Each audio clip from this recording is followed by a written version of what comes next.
Magandang araw po sa inyong lahat. Sa araw po na ito ay isa na namang kwento ng pakikipagsapalaran at kababalaghan ang aking ihahatid sa inyo. Ito ay kwento ng maglolang Dolores at Rocco. May tinakasan mula sa nakaraan si Lola Dolores, subalit dumating ang sandali na ginulo ang pamumuhay nila ng kanyang apo dahil sa mga aswang na nagpapakita at gusto silang pinsalain. Kaya lamang hindi kayang harapin yon ni Lola Dolores, lalo na't ang kanyang kakayahan ay pilit niya nang iwinaksi upang magbago at manumbalik sa paggawa ng mabuti. Kaya lamang ayaw silang tigilan ng mga pangyayaring nagiging bangungot sa maglola. Hanggang ang problema na yon ni Lola Dolores ay magkaroon ng kasagutan dahil sa isang diwende na nagbigay sa kanya ng pambihirang bagay na magiging malaking bahagi ng kanilang pakikipagsapalaran. Paano nga kaya magagawang harapin ng maglola ang mga kampo ng dilim na nanggugulo sa kanila? Ano ang isang lihim na madidiskubre ng bata upang makaligtas sa tiyak na kapahamakan? Malalaman po natin ang kasagutan sa kabuuan ng ating tampok na kwento. Ngunit bago po ang lahat mga idol, huwag po nating kalimutang mag-subscribe at i-hit ang notification bell sa aking YouTube channel na The Voice Addict at Apong Isaak para sa mas marami pang makapigil hiningang kwentong aswang at katatakutan mula sa mundo ng kababalaghan. Umpisahan na po natin ang kwento. Maagang bumangon ng madaling araw na yon si Lola Dolores. Marami siyang dapat gawin. Pagtingin niya sa kanyang apong si Rocco ay natutulog pa rin ito habang nakabalot ng kanyang kumot. Pambihira! Sarap na sarap pa rin sa kanyang pagkakatulog ang jaskin na ito. Parang walang planong gumising ang lintik para tulungan ako sa pagluluto ng puto na ilalako namin mamaya. Gisingin ko na nga lang para may katulog ako. Nilapitan ni Lola Dolores ang bata. Tinapik niya ito, mahina, hanggang papalakas. Subalit walang reaksyon si Rocco. Naghihilik pa rin. Sarap na sarap sa pagkakahimbing. Bihira talaga. Tulog mantika ang jaskin batang ito. Ayaw pa rin magising. Rocco! Rocco, apo, ano ba? Abay, bumangon ka na dyan. Tulungan mo ako sa pagluluto ng puto para may mailako tayo mamaya. Tsaka hintayin tayo ng mga suki natin. Patuloy sa paghilik ang bata. Lalo pang lumakas na tila enjoy na enjoy sa kanyang panaginip. Mukhang wala talagang planong gumising ang batang ito. Teka, paano ko ba siya magigising? Alam ko na. Tignan ko lang kung di pa siya magising sa gagawin ko. Nagtungo sa kusina si Lola Dolores at may kinuha siya roon. Yun ang gagamitin niya para gisingin ang apong natutulog. Saka bumalik ito sa higaan ni Rocco. Pumwesto siya sa gawing ulunan ng bata upang marinig ng apo ang lilikhain niyang ingay. Pinatunog ng matandang babae ang kanyang hawak na plato at kutsara sa may ulunan mismo ng apong natutulog. Pinaulit-ulit niya yon ng kung ilang beses hanggat hindi nagigising ang apo. Nilakasan pa niya ang nililikhang ingay. Biglang nag-inat si Rocco, sabay bangon na nanlalaki pa ang mga mata. Yon! Kainan na! Kainan na! Lola, ano pong almusal natin? Ayon! Tunog lang pala ng plato at kutsara ang panggising sa iyong lintik na bata ka. Lola, kakain na po tayo, di ba? Hindi pa, kasi wala pa tayong kakainin. Lola naman eh. Akala ko pa naman po may pagkain na tayo. Kasi ginising mo na ako. Jaske bata ito. Gigising ka lang pala para kumain, ganon. Opo, kasi nagugutom na po ako eh. Kailangan mo nang magtrabaho bago kumain. Saka iluluto ko pa lang yung puto na magiging pagkain natin at ititinda natin. Napasimangot at kumunot ang noo ni Rocco. Agad namang napansin yun ng kanyang lola. O bakit? Nagrereklamo ka ba? Ayaw mo akong tulungan magluto ng puto? Hindi po, Lola. Eh di sige, kung ayaw mo akong tulungan, huwag ka rin maghahanap ng pagkain ha. Dahil kapag di tayo nagtinda ng puto, wala tayong pambili ng pagkain. Kaya tubig lang ang magiging almusal, tanghalian at hapunan mo. Ano? Sige nga, kaya mo ba yon? Hindi po. Eh di, ihi na lang ako ng ihi nun kung walang pagkain. Lilinis naman ang bituka mo kasi nga, tubig lang ang laman ng sikmura mo. Ayoko po nun. Manghihina po ako nun eh. O ano, babangon ka na ba riyan? Tatayo ka na para tulungan ako magluto ng puto. Opo, Lola. Tutulungan ko na po kayo. Tumayo si Rocco at kasama na si Lola Dolores na nagtungo sa kusina. Nagpapaapoy na sa kanilang abuhan ang bata. Inayos naman ng matandang babae ang giniling na bigas na timplado na para gawing puto. Nang makagawa na ng apoy si Rocco, ay isinalang na niya ang steamer na may lamang tubig para gamitin sa pagluluto. Sige na, kunin mo na yung mga takalan natin para malagyan na natin ang giniling na bigas at nang maisalang na kagad natin. Kailangan bago sumikat ang araw, ay matapos na natin itong pagluluto ng puto. Huwag po kayong mag-alala, Lola Dolores. Yakang-yakan nating tapusin yan. Saka, dalawa naman ang steamer natin eh. Aapuyan ko na rin yung isang lutuan para dalawa na yung pagsasabay natin. Mabuti pa, para hindi tayo gahulin sa oras. Kayo po kasi, natataranta po kayo kagad eh. Eh kasi naman kanina pa kitang ginigising na bata ka. Kaya lang tulog mantika ka. Hindi ka magising-gising. Eh kasi nga po, Lola, at sarap nga po ng panaginip ko kanina. Masarap ang panaginip mo. Bakit ba? Ano ba yung napapanaginipan mo? Sige nga. Nagmumukbang daw po ako ng masasarap na pagkain sa panaginip ko. Merong fried chicken, spaghetti, tapos may lechong baboy. Tapos meron ding cake tsaka ice cream. Tapos meron pa pong pansit. Tapos meron pong mga lechong kawali sa ibabaw.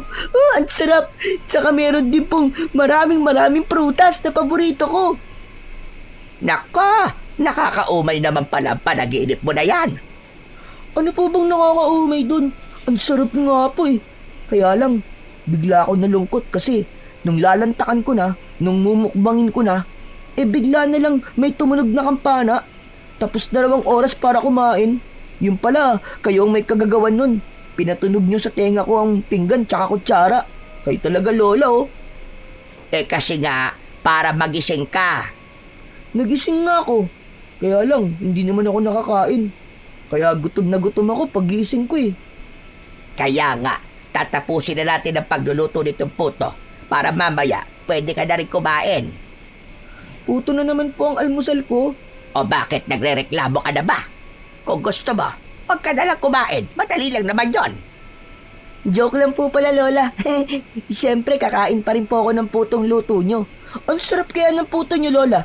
Pati nga, hininga at utot ko. Amoy puto na eh. Puro ka talaga kalokohan. Sige na. Isalang mo na yung nasa takalan para maluto na yan. Sumunod na si Rocco sa kanyang Lola Dolores. Tinapos nila ang pagluluto ng puto hanggang bago pa sumikat ang araw. Nang matapos sila, ay naghanda naman ang dalawa upang ilako ang kakanin na kanilang niluto. Sakto lang ang tapos nila. Nag-uumpisa pa lang sa pagsikat ang araw, kaya madadalhan nila ang kanilang mga suki. Inilagay na ni Lola Dolores sa bilao at basket na kanilang gagamitin sa paglalako ang nilutong puto nang makarinig sila ng bagay na bumagsak sa likod ng kanilang bahay. Malapit yun sa kanilang kusina. Hala Lola, ano yun? Parang may bumagsak galing sa itaas ah. Baka isa sa mga alaga dating manok, Apo. Malabang, meron na namang may sakit at bumagsak mula sa pagkakadapo sa puno. Doon, sa likod ng bahay. Lola, katayin na lang po natin. Sayang kung mamamatay lang eh. Hindi magandang katayin ang manok na may sakit. Mamaya niyan tayo naman ang magkasakit. Sandali lang po Lola. Titignan ko lang po kung ano po ba yung bumagsak sa likod ng bahay natin. O sige, buti pa nga. At ako na tatapos dito mga puto na inilalagay ko dito sa bilao. Lumabas ng bahay ang bata at dumaan ito sa pinto na nasa kanilang kusina. Agad siyang tumingin sa puno na dinadapuan ng kanilang mga alagang manok. Subalit wala naman siyang nakitang bumagsak na manok.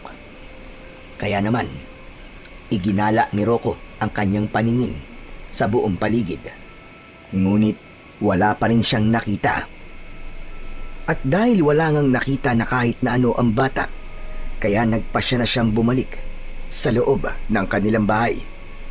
Pero ganun na lamang ang kanyang pagkagulat nang biglang humarang sa daraanan niya papasok ang isang puting pusa. Subalit namumula ang katawan dahil basa ng dugo ang katawan ng hayop. Hala, ano nangyari sa'yo Muning? Bakit puro dugo ang katawan mo? Dadamputin sana ni Rocco ang pusa nang bigla itong tumakbo papalayo. Kasunod nun ay ang pagaspas ng kung anong nilalang sa itaas ng kubo sa gawing bubungan. Nakita niya roon ang isang tila malaking ibon na biglang lumipad papalayo. Hindi na nagawa pang tignan yun ni Rocco, kundi natakot siya at kumaripas ng takbo papasok ng bahay. Takang-taka naman ang kanyang lola Dolores. Oh, Rocco, bakit? Ano ba nangyari sa'yo? Lola, may malaking ibon. Nakita ko po siya. Doon po sa may bubong ng bahay natin. Jaske ka bata ka. Ibon lang kinakatakutan mo. Hindi lang po siya basta ibon. Kasi po, sobrang laki po niya. Tapos nakakatakot po ang itsura niya. Hindi po siya pangkaraniwang ibon, Lola. Kung hindi yon pangkaraniwang ibon, anong klaseng ibon yon? Hindi ko po alam, Lola. Parang ibon na para ding puntao. Basta hindi ko po maintindihan eh. Ano ka ba? Ibon na para ding tao. Opo. Ewan ko, pero parang ganun po ang itsura. Saka nakakatakot po talaga. Ito nga po, tingnan nyo. Tumitindig po mga balahibo ko. Nako, baka namamalik mata ka lang kaya kung ano-ano ang nakikita mo. Hindi po, Lola.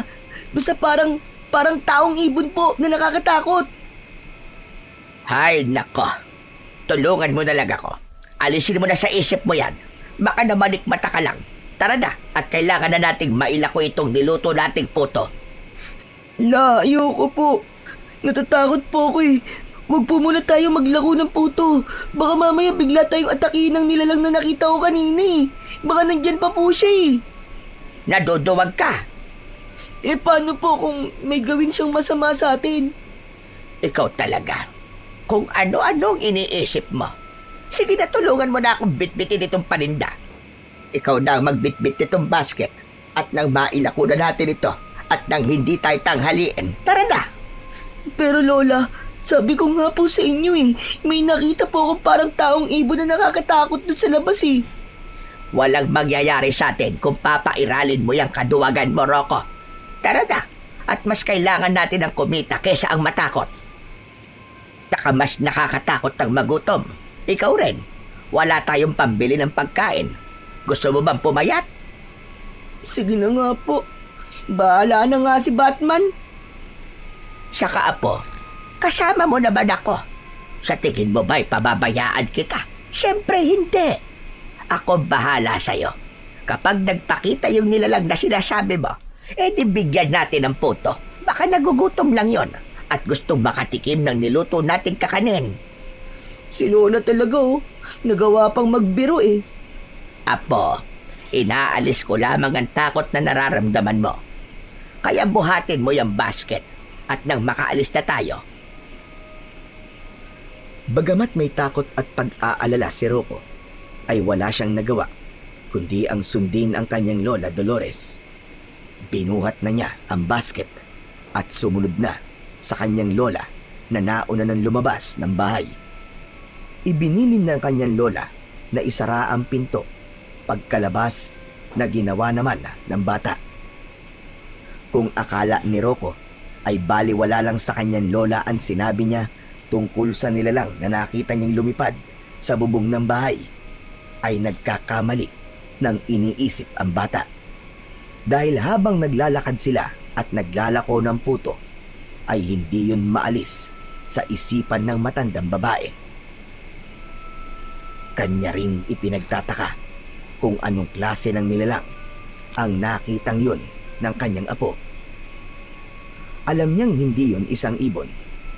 Isang bagay lamang ang pumasok sa isipan ni Lola Dolores. Maaaring isang aswang ang nakita ng kanyang apo. Kung bakit may naligaw na aswang sa kanilang lugar, yun ang kailangang alam niya. Maaaring may kinalaman yun sa kanyang nakaraan. Dahil may suki na sina Lola Dolores nang inilalako niyang puto, kaya hindi sila nahirapang ipaubos yun, kundi dumadaan na lamang sila sa mga taong regular na bumibili sa kanila. Kaya bago pa sumapit ang 8:00 ng umaga, ay ubos na ang tinda ng maglola. Bago umuwi ang dalawa, ay dumaan sila sa tindahan para bumili ng bigas, nagigilingin at gagawin uling puto kinabukasan. Kasama na rin ang ibang sangkap, maging ang kanilang magiging ulam sa tanghalian at hapunan. Dahil napaubos nila ang tindang puto, kaya bumili ng kalahating kilong manok si Lola Dolores. Patitikimin naman niya ng karning manok ang apo para hindi ito nagrereklamo, dahil kung hindi sardinas ay noodles lamang ang ulam nito. Ngayon ay makakatikim naman si Rocco ng masarap-sarap na ulam. Nang hapon ding yon ay nasa labas ng bahay ang maglola na ibabad na ni Lola Dolores ang bigas na mamaya ay gigilingin niya para sa gagawing puto kinabukasan.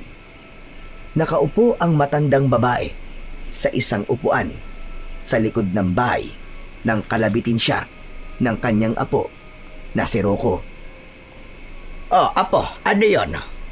May sasabihin ka ba? Anong problema? La, andito po ako kaninang umaga tapos nakita ko nga po yung sinasabi ko sa inyo na taong parang ibon. Diyan po, sa ibabaw po ng bubong ng bahay natin.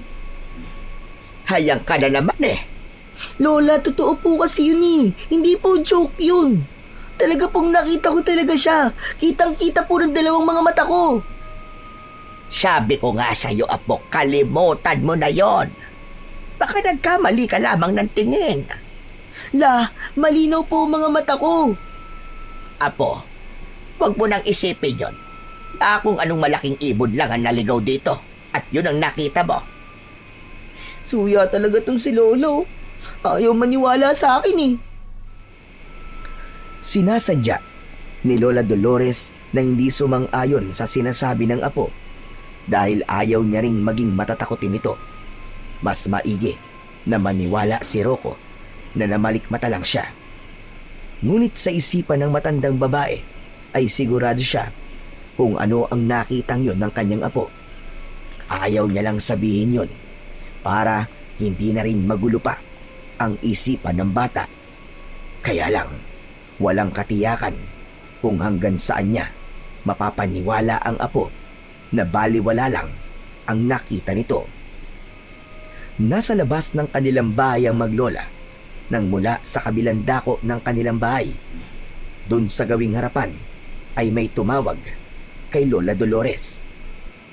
Lola, Lola, may tumatawag po sa inyo. Sino kaya yon? Istorbo naman sa pamamahinga ko. Baka po importante o kaya po baka po mag-o-order ng puto. Aba, oo nga no. Sayang din yon. Hindi na tayo maglalako bukas kung tama ang hula mo na gustong umorder yung tumatawag na yan. Teka nga, at pupuntahan ko lang saglit. Subalit bago paganap na nakatayo sa kanyang pagkakaupo si Lola Dolores, ay nakarinig siya ng tugtog ng gitara. Teka Lola, mukhang hindi yata o-order ng puto yun eh. Mukhang mamamalimos.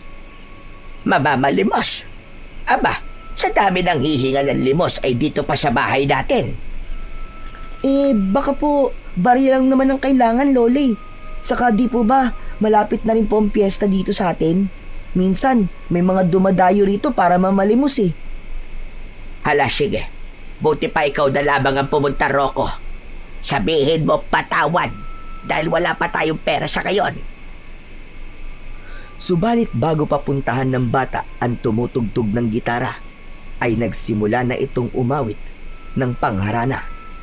Nanlaki ang mga mata at napakunot pa ang noo ni Lola Dolores nang marinig ang liriko ng awit na kinakanta ng lalaki dahil isang lumang awitin ito na pangharana. Lola Dolores, mukhang nangaharana katulad ng turo sa amin sa school. Saka, napapanood ko po sa mga pelikula yung ganyan eh. Yung lalaki po na umaawit para sa babae. Di ba, harana po ang tawag doon? Oo, tama ka, Rocco. Harana nga yun. Ibig sabihin, nangaharana po sa inyo, Lola. Sino kaya yung siraulong yun na walang magawa sa buhay? Nakursunodahan pa akong inisin. Sandali po, Lola, at sisilipin ko lang po. Agad na gumilid ang bata sa kanilang bahay upang tignan ang lalaking nanghaharana sa harap ng bahay nila. Napangiti at umaliwalas ang muka ni Rocco nang makilala ang lalaking umaawit na may kasamang pagtugtog pa ng gitara. Agad siyang bumalik sa kanyang lola. Oh, ano apo? Sino yung walang magawa na yon? Lola, si Lolo Bartolo po. Siraulo talaga, Bartolo na yan. Ano bang katarantaduan na pumasok sa utak ng matandang yon? Lola naman, baka gusto po manligaw lang sa inyo. Ligawan niya ang mukha niya. Amoy lupa na. Nakuha pang mangharana. Oh, ba't tumayo po kayo, Lola? Saan po kayo pupunta? Haharapin ko damuhong Bartolo na yan. Istorbo! Nakakunot ang noo at may kasungitan na nilapitan ni Lola Dolores si Lolo Bartolo na patuloy sa pagkanta at pagtugtog ng gitara. Hoy, Bartolo! Tumigil ka na nga sa ginagawa mo. Tama na yung pagkanta mo at pagtugtog mo ng gitara. Tila wala namang narinig si Lolo Bartolo, kundi pinag-igi pa ang pagkanta at pagtugtog niya. Kaya naman, lalong nairita ang matandang babae. Tinaasan niya na at nilakasan ang boses. Saka palang huminto sa kanyang ginagawa si Lolo Bartolo. Ikaw talaga, Dolores. Ang init-init palagi ng ulo mo. Bakit ba? May dalaw ka ba at sobrang init ng ulo mo? Parang gusto mong manakit eh. Oo, tama ka. Gustong-gusto na kitang saktang buwisit ka. Istorbo ka. Ano bang kasalanan ko sa'yo at galit na galit ka? Pinag-igi ko naman ang pagkanta at paggitara. Bakit? Hindi mo ba nagustuhan? Hindi. Kundi sumakit ang tenga ko. Naiingayan ako. Ay nako, baka sabi mo lang yan. Pero ang totoo, kinikilig ka sa pangangarana ko sa'yo. O diba, umaming ka. Hoy, Bartolo. Hindi na uso sa akin yung kilig-kilig na yan. Hindi na ako kinikilig sa ganyan. Kundi sa pag-ihi na lamang ako kinikilig. Hindi ako naniniwala. Saka, alam kong may asim ka pa, Dolores. Kaya nga nandito ako ngayon. Kung ano man yung kalokohang naiisip mo, tumigil ka ng matanda ka dahil nagsasayang ka lang ng oras mo. Wala akong panahon sa mga ganyan-ganyan. Istorbo! Dolores, huwag ka namang ganyan. Ayaw mo ba't sumaya uli? Ayos na ang buhay ko, lintik ka. Kaya umalis ka na at huwag ka nang babalik dito para istorbohin ako. Buwiset! Basta, kahit ano pan sabihin mo, Dolores, uulitin ko tong ginagawa kong pangarana sa'yo at walang makakapigil sa akin. Sige, subukan mong ulitin at may paglalagyan ka sa akin. Bakit? Saan mo ko ilalagay? Diyan ba sa puso mo? Ay, papapasukin mo ko dyan sa dibdib mo, ganun ba? Tumigil ka, bastos. Namumuro ka na sa akin. Basta, sabi ko nga sa'yo, uulitin ko itong pangarana ko hanggang sa tanggapin mo na ang pag-ibig ko. Eh di manigas ka at bahala ka sa buhay mo, buwiset. Tinalikuran na ni Lola Dolores si Lolo Bartolo at pumasok na ito sa bahay. Samantala, naiwan naman sa labas si Rocco na malaki ang pagkakangiti sa matandang lalaki. Ayos na ayos kayo, Lolo Bartolo. Talaga, Rocco? Okay lang sa'yo. Naharanahin ko ang lolo mo. Opo, ang galing nyo nga po, Lolo Bartolo eh. Ang ganda-ganda po ng boses nyo. Muntik na nga akong antukin sa lamig ng boses nyo eh. Kaya lang, ayaw naman ng lola mo eh. Galit siya sa akin. Umiinit ang ulo niya. Naku Lo, wag po kayong maniwala doon. Pautot lang ni Lola yun, kunwari lang yun. Talaga? Opo, naggagalit-galitan lang yun si Lola. Saka wag po kayong mag-alala. Akong bahala sa inyo. Sagot ko kayo. Ilalakad mo ko sa lola mo, ganun ba? Oo naman. Pero ang lagay be, ganun-ganun na lang. Bakit? Ano bang gusto mo? Kahit na ano po. Kahit hopyang baboy lang, ayos na po sa akin yun. O sige, sige. Bukas na bukas, dadalang kita. Pero, ilakad mo ko sa lola mo, ha? Opo, akong bahala. Sigurado yun. Okidokidok yun. Akong bahala. Sige po, papasok na po ako sa loob. Parang tinatawag na po ako ni Lola Dolores eh. Saka umuwi na rin po kay Lolo Bartolo. Baka mamaya biglang dumating yung aswang na nakita ko.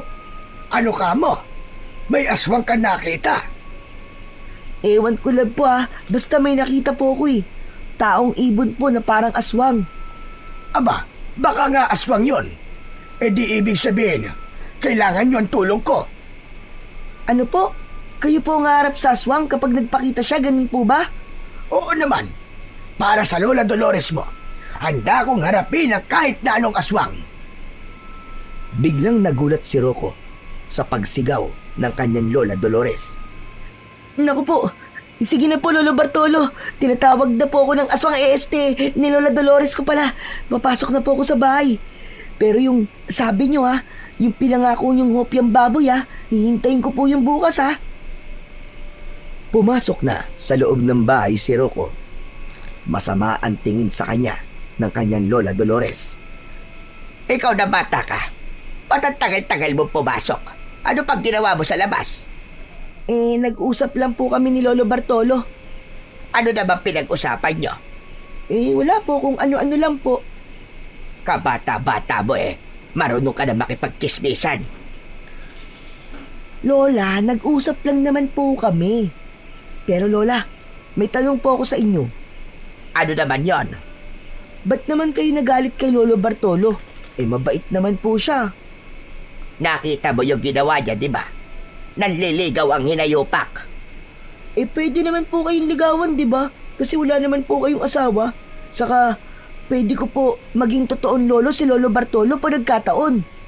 Lokong bata ka. Kung ano-ano sinasabi mo. Saka sabi po niya, handa niya po kayong protektahan.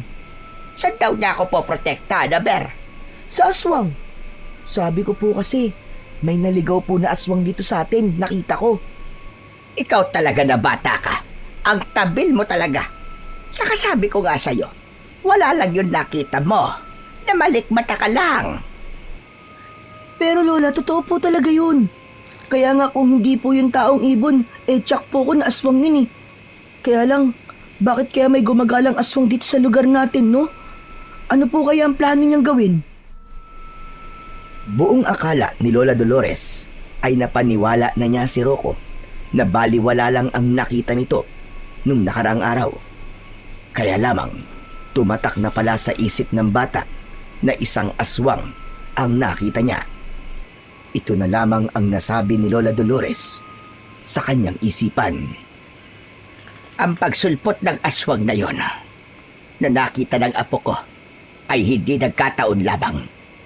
Natitiyak ko yon. May mahigpit na dahilan ang pagdating ng aswang. Napabuntong hininga si Lola Dolores dahil alam niya sa sarili niya na may rason ang pagkakaroon ng aswang sa kanilang baryo at pagpaparamdam ito sa kanilang maglola. Samantala, kinabukasan, sa bahay ni Lolo Bartolo ay abala siya sa pagtutulis ng kawayan. Gagawa siya ng ilang sandatang kawayan para sa nasabing aswang. Nais ipakita at panindigan ni Lolo Bartolo ang naging pangako niya kay Rocco na siya ang bahala sa kanilang maglola. Handa niyang protektahan ng mga ito laban sa gumagalang aswang sa baryo nila. Kaya naman, nang sumapit ang gabi, ay dumating si Lolo Bartolo sa may bahay ni na Lola Dolores na dala ang sulo at ilang kawayang buo na may tulis. Nagtataka naman ang matandang babae nang makita ang pagdating ni Lolo Bartolo. O ano? Ano kailangan mo dito, Bartolo? Ay dala ka pansulo. Manununog ka ba ng bahay, ha?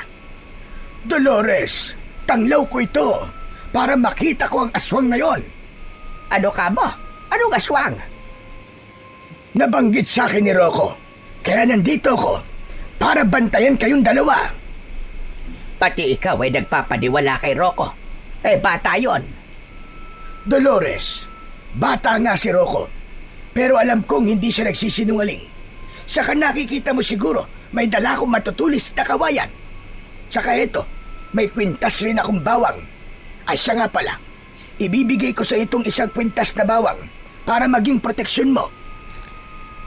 Mukha ka nang nababaliw, Bartolo. Alam mo ba yon? Sandali nga lang, Dolores. Kailan ba naging kabaliwan yung hangarin ko ang kaligtasan ng kapwa ko, lalo na ng taong mahal ko? Hoy, Bartolo. Huwag ka nang magpakaromantiko dahil hindi bagay sa'yo. O ayan ka na naman, umiinit na naman ang ulo mo. Bakit ba? Wala ka na ron. Bakit kasi para kang asong umaangil kagad? Pwede namang kumalma ka lang. Makulit ka kasi masyado eh. Nakakagigil ka. Eh sabi ko nga, nandito ako para walang masamang mangyari sa inyo ni Rocco. Yun lang naman. Ayos lang kami, Bartolo. Saka ayokong magkaroon ng utang na loob kung kanino. Kaya sige na, umuwi ka na. Nang aabala ka lang eh. Nasa pagtatalo ang dalawang matanda nang makarinig sila ng pagaspas ng mga pakpak ilang metro mula sa kinaroroonan nila. Halos sabay pang napatingala ang mga ito. Ano yun? Parang may malaking ibon na lumipad. Naku po, wag naman sana. Hindi kaya yun yung aswang na sinasabi ni Rocco? Huwag kang mag-alala, Dolores. Akong bahala sa'yo. Hindi ko aatrasan ang aswang na yan. Patay kung patay. Matira sa amin ng matibay. Mag-iingat ka, Bartolo. Teka, sandali lang. Tama ba narinig ko? Sinabi mong mag-ingat ako. Ibig ba sabihin nagmamalasakit ka rin sa akin at ayaw mo mapahamak ako, ganun ba? Siyempre naman, kalugar kita. Kaya ayokong may mangyari sa'yo. Pero bakit? Kailangan ko pa bang sagutin yan? Bihira naman. Abay oo, sagutin mo. Kasi, wala akong pampagamot sa'yo kapag may nangyaring masama sa'yo. O kaya wala akong magagastos para ipalibing ka. Aray naman, ba't ganun kagad ang iniisip mo? Patay kagad. Patuloy sa pagtatalo ang dalawang matanda na nasa labas ng bahay nang marinig nila ang sigaw ni Rocco na nasa loob ng bahay. Ako po, ang apo ko. Ano nangyari doon? Baka may kumuha sa kanya. Patakbong pumasok ng bahay si Lola Dolores at nakasunod naman si Lolo Bartolo na nag-aalala rin sa malakas na sigaw ni Rocco. Nang pumasok sila ng bahay ay kitang-kita nila na hinahatak ng aswang ang bata. Subalit hirap na hilahin si Rocco dahil nakahawak ito sa isang kahoy sa loob ng bahay. Hayop kang aswang ka! Bitiwan mo ang bata! Awa ka sa apo ko. Pakawalan mo siya. Ngunit tila walang naririnig ang aswang at nakikipagmatigasan. Pilit na hinihila si Rocco. Lola Dolores! Lola Bartolo, tulungan niyo ako! Tulungan niyo po ako! Papatayin ako ng aswang na to! Iniumang ni Lolo Bartolo ang kawayang buho na may tulis. Subalit sumigaw si Lola Dolores. Huwag mong gagamitin yan, Bartolo. Baka tamaan ng matulis na kawayan ng apo ko. Ibinaba ni Lolo Bartolo ang may tulis na kawayan at agad na tinanggal sa leeg ang suot niyang kwintas na bawang. Saka bumuelo ito upang ihagis sa aswang na humihila kay Rocco. Humanda ka! Hetong sayong aswang ka! Sakto ang pagkakahagis ng kwintas na bawang sa ulo ng aswang. Kaya lamang, dahil malaki ang ulo ng aswang, hindi yun pumasok sa ulo nito, kundi sumabit lang sa malaki at patulis na tenga. Biglang lumikha ang usok ang bawang na kwintas nang mapadikit sa tenga ng aswang. Hindi naman yun magawang hawakan ng halimaw dahil napapaso siya. Kaya walang tigil sa pagsigaw at tila nagngangalit. Dahil sa mainit na pakiramdam at pagkataranta ay nabitiwan ng aswang si Rocco. Kaya nang makawala ang bata ay mabilis na tumakbo yun papalapit sa kanyang Lola Dolores. Umiiyak sa takot ang bata. Lola! Lola, gusto po ako kunin ng aswang! Papatayin niyo po ako! Hindi na apo, ligtas ka na. Huwag ka nang umiyak, tahan na. Di ba sabi mo matapang ka? Kaya tama na ang pag-iyak. Akala ko po kasi makukuha na po ako ng aswang eh. Samantala, dahil sa nagiinit na pakiramdam ng aswang na patuloy sa pag-usok dahil sa kwintas na bawang, ay patuloy ito sa pagwawala. Nakita ni Lolo Bartolo ang pagkataranta ng aswang, kaya agad niyang hinagilap ang matulis na kawayang kanina lamang ay kanyang binitiwan. Nagmamadaling dinampot yun. Mabilis na pag-asinta ang ginawa nito at buong lakas na inihagis papunta sa katawan ng aswang. Bago pa nakaiwas ang aswang, ay bumaon na sa katawan nito ang mahabang kawayan. Todas ka ngayong aswang ka! Wala ka nang kawala! Patay ka na ngayon! Lalong nagwala ang halimaw dahil sa pagkakatuhog ng kanyang katawan. Pilit niyang inaalis ang kawayan sa kanyang katawan. Kaya lamang, hindi niya yun kaya. Nanghihina na rin ito dahil ang bawang ay di na matanggal at dumikit na sa katawan ng halimaw. Saglit pa ay unti-unting naagnas ang halimaw at mula sa naaagnas na katawan nito ay biglang may lumitaw na maliit na itim na ibon at mabilis itong lumipad papalayo. Lola Dolores, ano po yun? May maliit na ibon na lumabas mula sa naaagnas na katawan ng aswang. Ang munting ibon na yon ay nagtataglay ng itim na espiritu ng aswang. Umalis na siya sa naaagnas na katawan. Saan po pupunta ang maliit na ibon na yun? Hahanap siya ng bagong katawan na mapapasukan. Tapos, magiging aswang din po siya, ganun po ba? Ama ka, apo. Isa sa paraan yon ng aswang upang magpatuloy ang kanilang lahi. Papasa-pasa at palipat-lipat sa iba't ibang katawan ng maliit na ibong itim na siyang itim na espiritu ng mga aswang. Samantala, lumapit na si Lolo Bartolo sa maglola at ipinakita ang kanyang pag-aalala. Kumusta na kayo ni Rocco Dolores? Okay lang kami, Bartolo. Lolo Bartolo, maraming salamat po sa inyo ah. Sabi ko naman sa iyo, di ba Rocco? Ako ang bahala sa inyo ng lola mo. Hindi ko kayo pababayaan. Kaya nga po kahit delikadong harapin ng aswang, Hindi po kayo natakot. Para sa kaligtasan nyo ng Lola Dolores mo, ay gagawin ko ang lahat kahit buhay ko pa ang maging kapalit. Nako po, haya na naman. Dumali na naman ito si Bartolo. Ano yan? Hugot ba ang tawag dyan? Kahit na ano pang tawag dyan, Dolores, bahala ka na mag-isip. Basta, totoo ang lahat ng sinasabi ko sa'yo. Pero salamat na rin sa'yo, Bartolo. Alam kong hindi madali ang ginawa mo na yon. Grabe, ang tapang po pala ni Lolo Bartolo, no? Lola Dolores? Hayaan mo, Bartolo. Siguro darating din ang araw na magagantihan ko itong ginagawa mong pagliligtas sa amin ng apo ko. Dolores, sapat na sa akin na tanggapin mo ang pag-ibig ko sa'yo. Naisingit mo na naman yan. Maraming aswang pa ang pwedeng dumating. Kaya alam kong kailangan mo pa rin ang tulong ko. Teka, paano mo nalaman na may iba pang aswang na darating? Magsabi ka nga, Bartolo. Baka mamaya kalahi mo pala sila at nagkukunwari ka lang, hane? Dolores naman, ano ba sinasabi mo, pambihira ka? Saka kung kalahi ko sila, hindi ko sila papatayin.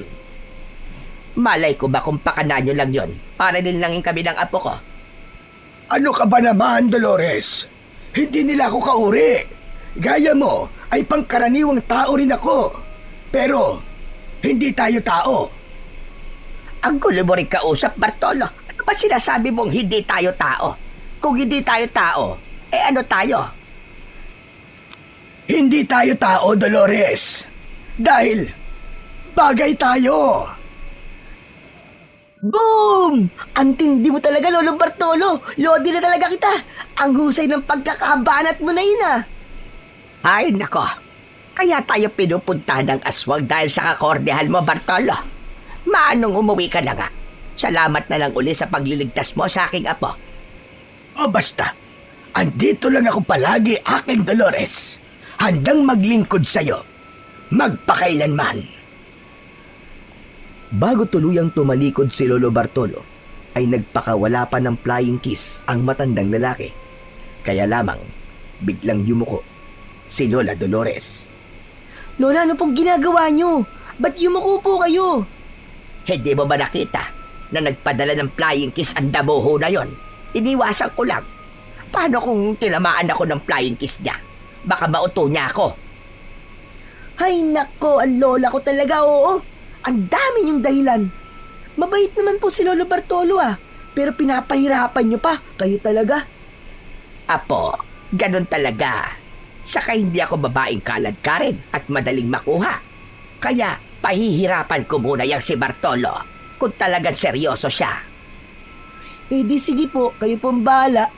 Pero sana lang, hindi pa huli ang lahat.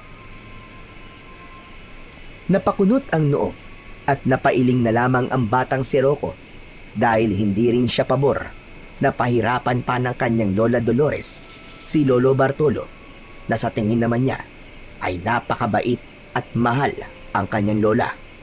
Yun nga lang, wala siyang magagawa para pangunahan ang ibig mangyari ng kanyang Lola Dolores. Malalim na ang gabi pero hindi pa rin makatulog si Lola Dolores.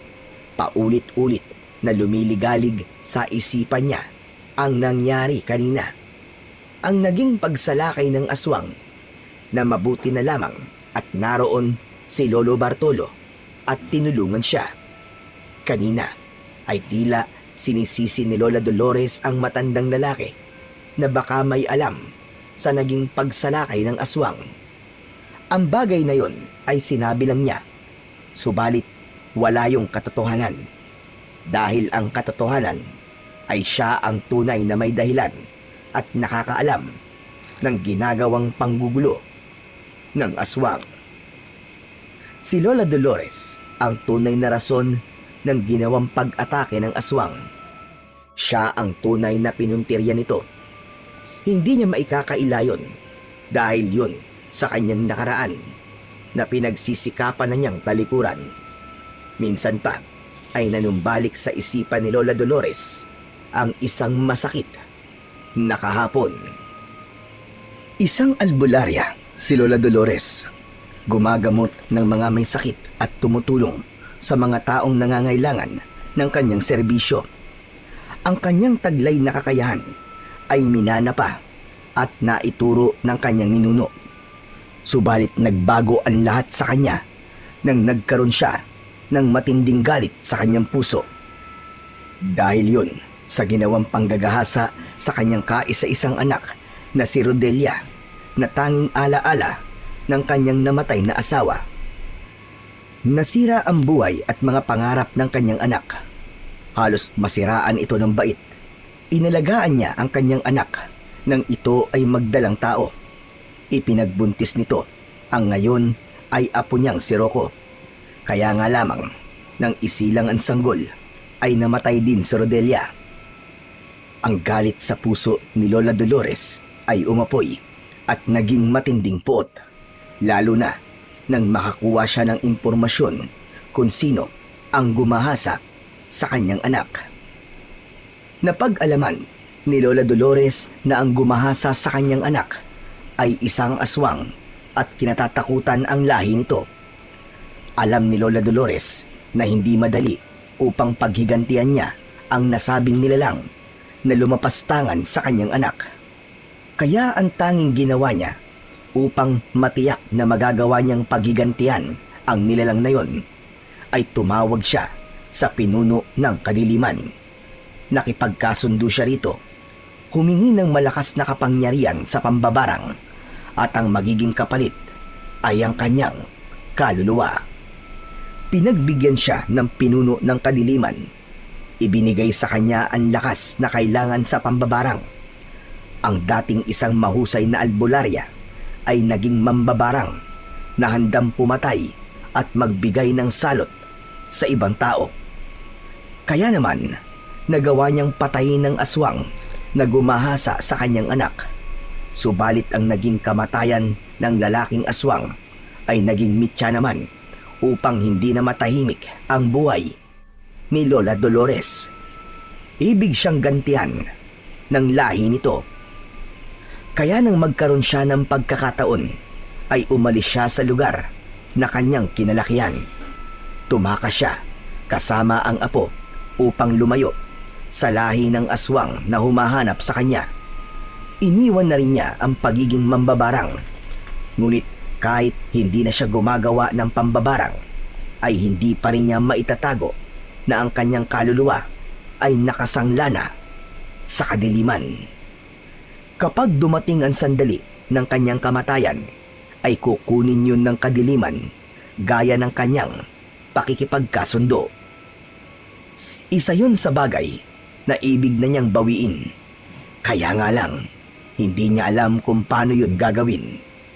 Isa sa naisip niyang paraan ay iwan ang pambabarang at magsimula ng pagbabagong buhay. Yun nga ang pilit niyang ginagawa ngayon. Kaya lamang, tila natunugan na ng lahi ng mga aswang ang kanyang kinaroroonan. Nagsimula na silang magpadala ng mga alagad upang tiyakin at alamin ang lugar kung nasaan siya.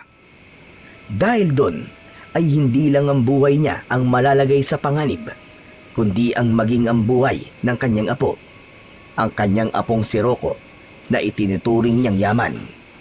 Mahal na mahal niya ang kanyang apo at hindi niya kakayaning mawala ito. Kaya gagawin niya ang lahat upang ito ay maprotektahan. Sa pagkakataong yun, natapos na ang alaala ni Lola Dolores. Walang alam ang kanyang apo sa kanyang nakaraan. Ayaw na rin niyang ipaalam pa yun para bigyan ng alalahanin ang bata. Ang tanging ibig niyang gawin ay protektahan ito sa kung anumang nilalang na maaaring manakit dito. Kaya nga, nagpapasalamat din siya kay Lolo Bartolo na nagmamalasakit sa kanya. Yun nga lang, hindi niya kayang ibigay ang hiling nito. Wala na siyang panahon para sa pag-ibig. Isinara na niya ang kanyang puso para magmahal uli. Panahon na lamang ang makapagsasabi kung darating pa yun. Isa pa, may edad na siya para bigyan pa ng oras ang ganung bagay. Mas mahalaga sa kanya ay maging masaya at malayo sa problema kasama ang apo. Yun nga lang, patuloy siyang sinusundan ng problema at mga pangyayari sa kanyang nakaraan. Samantala, alamin natin kung saan nga ba nagmumula ang aswang na ngayon ay nanggugulo sa bahay ni na Lola Dolores. Buong akala yata na matandang Dolores na yon ay matatakasan niya ang kanyang kasalanan. Nagkakamali siya. Kahit saang impyerno pa siya magpunta, susundan at hahanapin ko siya. Kaya nga, amo, matagal na panahon din siyang nakapagtago sa atin. Pero nakakalimutan niya, darating din ang takdang panahon para matagpuan siya. Amo, ano bang plano nyo? Hindi na dapat patagalin pa. Kailangan niya ng pagbayaran ang malaki niyang kasalanan. Siya ang pumatay sa kakambal ko at isinusumpa ko sa bangkay ng kakambal kong si Romano. Nabibigyan ko ng katarungan ang sinapit niya. Pero pinuno, pambihira ang taglay na barang ng matandang si Dolores, di ba? Kung bigay man yun ng kung sinong hari ng kadiliman, alam kong mahihigitan ko yun. Kung sa bagay, mas papaboran ka ng hari ng kadiliman dahil friends kayo nun, di ba? Oo naman. Marami siyang iniutos sa akin na sinunod ko. Kaya alam kong hindi siya makakatanggi kapag ako naman ang humilig sa kanya. Si Romero ang kakambal ng aswang na pinatay ni Lola Dolores gamit ang kanyang pinakamalakas na barang na bigay ng hari ng kadiliman. Kaya naman, gagawin nila ang lahat para singilin ang matandang babae sa naging kasalanan nito sa kanilang lahi. Gaya ng nakagawian, muling gumising ng madaling araw si Lola Dolores para minsan pa ay magluto ng puto na ilalako pagsikat ng araw. Hindi naman nahirapan ang matanda na gisingin si Rocco. Pupungas-pungas pa ito at agad na bumangon para tulungan ang kanyang lola. Sige po, ako na po magbabantay dito sa nakasalang na puto, Lola. Mabuti pa nga at huhugasan ko muna itong mga gamit natin para hindi nakatambak dito sa banggerahan.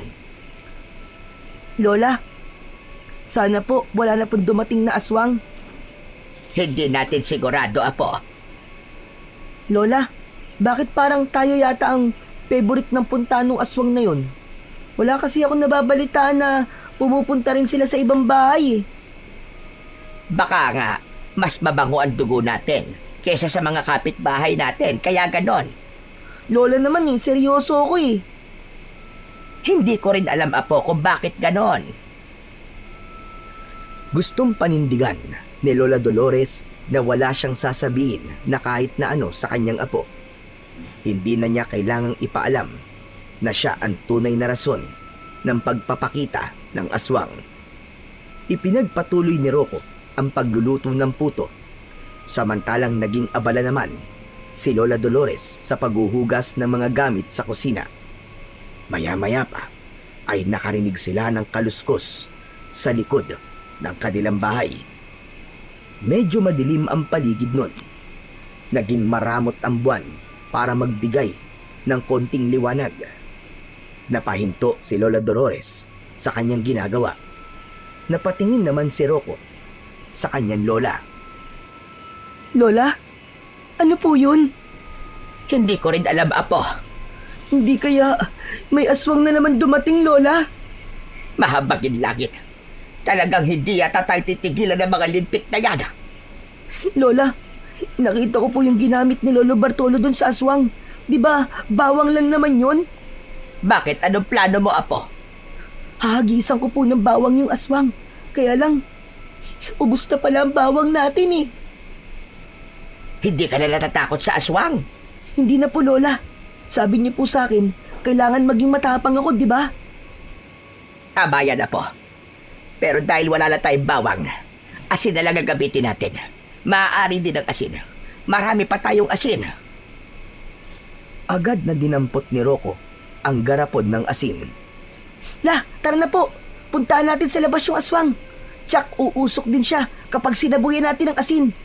Sige, Apo. Para malaman ng aswang na yan na hindi tayo natatakot sa kanya. Magkasamang lumabas ang maglola. Bagamat nababahala si Lola Dolores, pero kailangang ipakita niya sa kanyang apo ang katapangan kung paano harapin ang aswang. Nagpalinga-linga sila nang makalabas ng pinto ng kusina. Lola, ayun po siguro yung aswang, oh. Nakuha pa niyang magkubli sa puno. Akala niya yata, malilin lang niya tayo. Lola, nakadakot na po ako ng asin.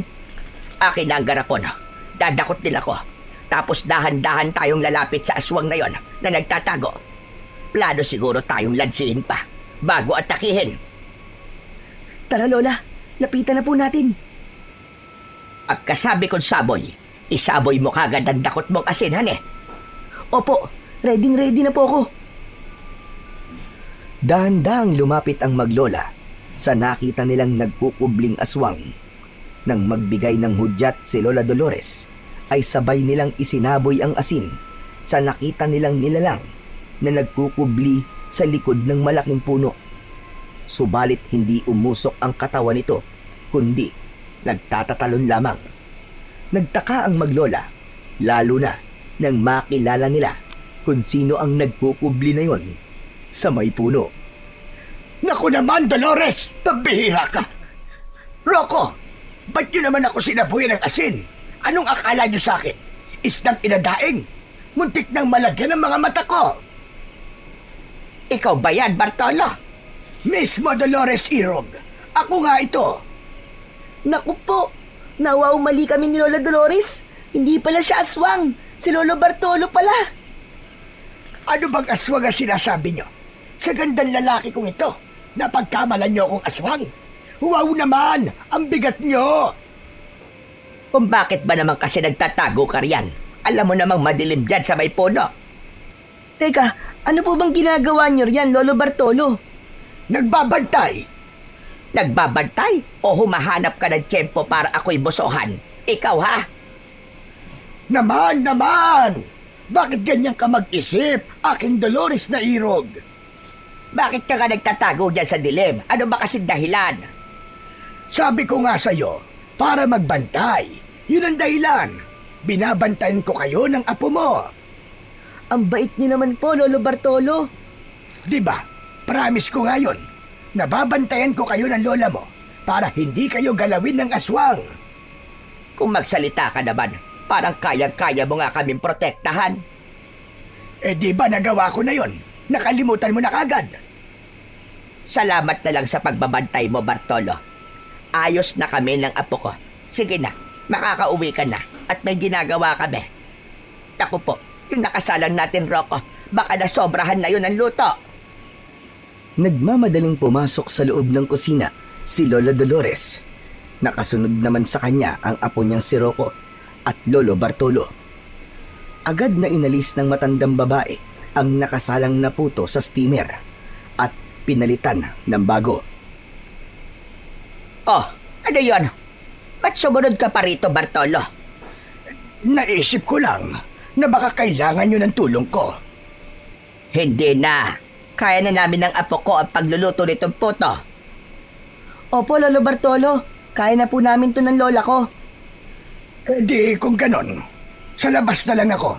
Basta magbabantay ako habang tinatapos nyo ang pagluluto. Lolo Bartolo, pasensya na po pala dahil sinabuyan ka namin ng asin kanina. Ay, wala yon. Ayos lang ako, Rocco. Alam mo naman ako, mapagpasensya. O siya, sige. Doon na muna ako sa labas. Hay nako, wala talagang kasawa-sawa ito si Bartolo. Mas makulit pa sa isang paslet. Lumabas na ng kusina si Lolo Bartolo. Ipinagpatuloy naman ng maglola ang pagluluto ng puto. Hindi pa natatagalan mula nang lumabas ng kusina si Lolo Bartolo nang marinig ng maglola ang sigaw nito. Napatakbo palabas ang maglola. Ganun na lamang ang gulat nila nang makita nilang tangay ng isang nakakatakot na aswang, si Lolo Bartolo. Lolo Bartolo! Tinangay siya ng aswang! Walang nagawa sina Lola Dolores dahil palayo na ang aswang at tangay nito si Lolo Bartolo. Hindi nagawang ipagtanggol ng matandang lalaki ang kanyang sarili laban sa kampon ng kadiliman dahil ang totoo'y wala naman taglay na kapangyarihan si Lolo Bartolo. Lakas at tapang lang ang puhunan niya. Subalit hindi yun umubra ng sandaling yun, lalo na't wala naman siyang anumang dalang sandata ng pagkakataong yun. Hindi niya nagawang kunin ang matulis na kawayan na naiwan niya sa may puno na kanyang pinagkublihan. Lola, ano pong gagawin natin? Tinangay po ng aswang si Lolo Bartolo. Baka po patayin siya ng aswang. Ay nako, paano ba ito? Matigas kasi ang ulo ng matandang yon. Hindi naman natin siya pinagbabantay. Ba't kasi may pabantay-bantay pa siyang nalalaman? Ayan tuloy ang nangyari sa kanya. Si Lola talaga oh. Huwag na po kayo magalit kay Lolo Bartolo. Tinangay na nga po siya ng aswang eh. Naiinis pa kayo sa kanya? Ay nako, ewan ko ba sa kanya? Pasaway kasi. Lola, kailangan po natin siya tulungan. Ipaalam na po agad natin sa barangay. Hindi na, Apo. Gagawa na lang tayo ng paraan. Ha? Paano po? Anong paraan? Hindi na sinagot ni Lola Dolores ang tanong ng apo. Maging siya man ay hindi pa alam kung paano matutulungan si Lolo Bartolo. Alam niyang taglay pa rin niya ang pagiging isang mambabarak at maaari niyang gamitin yon laban sa aswang na kumuha sa matandang lalaki. Kaya nga lamang ay ayaw niya nang balikan pa yon dahil ang nais niya takasan na ang paggawa ng masama at ganap na makawala sa naging kasunduan nila ng hari ng kadiliman. Gusto niya nang magbago upang hindi makuha ang kanyang kaluluwa sakaling mamatay siya.